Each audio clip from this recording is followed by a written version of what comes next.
Thank you for that statement, Attorney General Garland. We're going to begin the question period now. Each of us will have 5 minutes per round. And I'm going to begin by recognizing myself for 5 minutes of questions. I want to start with what's news today. You mentioned in your opening statement about the establishment of Task Force Klepto Capture. Klepto, of course, is a $50 word that refers to stealing. Is that correct? By persons affiliated with nation-state autocrats. Yes, that's fair to say.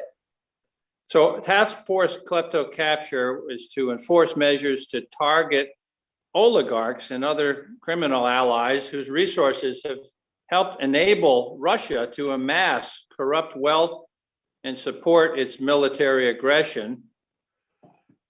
We just now received the administration's new Ukraine supplemental request, and that's the news. In that request, $67 million is proposed to be provided to the Department of Justice under its general administration account to support that task force, specifically in its efforts to seize high-value assets from sanctioned individuals and use the proceeds and assets seized to remediate harm caused in Ukraine by the Russian invasion.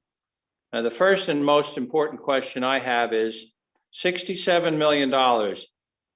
Attorney General Garland, is that enough to do the job?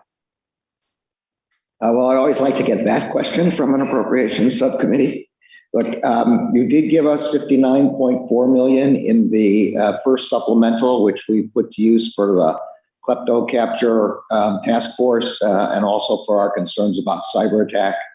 This $67 million is more funding. We would obviously appreciate your support for it because it will allow us to carry forward our current operations.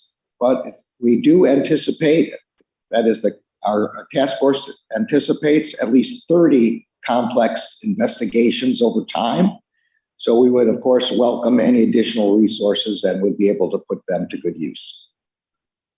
Well, specifically, asset forfeiture is an expensive undertaking.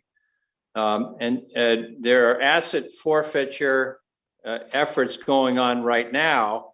How much are you spending on the beefed up asset forfeiture efforts now? And what kinds of expenses would this new request support? Well, this request would support our asset forfeiture abilities. So when you seize and freeze, I think you're alluding to, you do have to maintain the assets until we're able to forfeit them.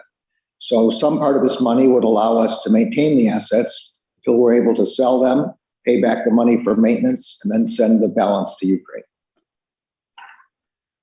Now, Mr. Attorney General, do you require, under the law, do you require additional authority to make proceeds available to fund Ukraine assistance rather than have those funds tied up in the asset forfeiture fund? Yes, we do, and that's one of the one of the proposals in the administration's supplemental. Right now, the asset forfeiture fund does not easily allow us to transfer money for that purpose, but this would allow us to do that. Okay, well, we'll be in touch with you about that. Now, I want to broaden the discussion just a little bit. In the past decade, there have been spectacular successes by whistleblowers and investigative reporters, such as those in the International Consortium of Investigative Journalists, the Panama Papers, the Paradise Papers, the Pandora Papers. It's no secret that Russian oligarchs represent only a small subset of the kinds of global corruption we're talking about that could be of interest to law enforcement. Does this klepto capture task force offer a new model for addressing those kinds of investigations that could uncover broader criminal enterprises engaged in things like money laundering, trafficking, and even national security threats? Yes, I think it can. I want to be clear that our initial focus now has to be on the Russian oligarchs and the sanctions against them. But the kind of task force we've established, which cuts across all departments of the United States government, Treasury, Homeland Security, various inspector generals, and our own prosecutors, is putting together the kind of data to uncover these shell companies that you're referring to. And the more experience we have in this area, the easier it will be to apply the model to this kind of behavior across the board. I'm glad to hear you say that, and I look forward to working with you on that as well. At this time, I will yield to the ranking member, Mr. Adderholt, for 5 minutes of questions.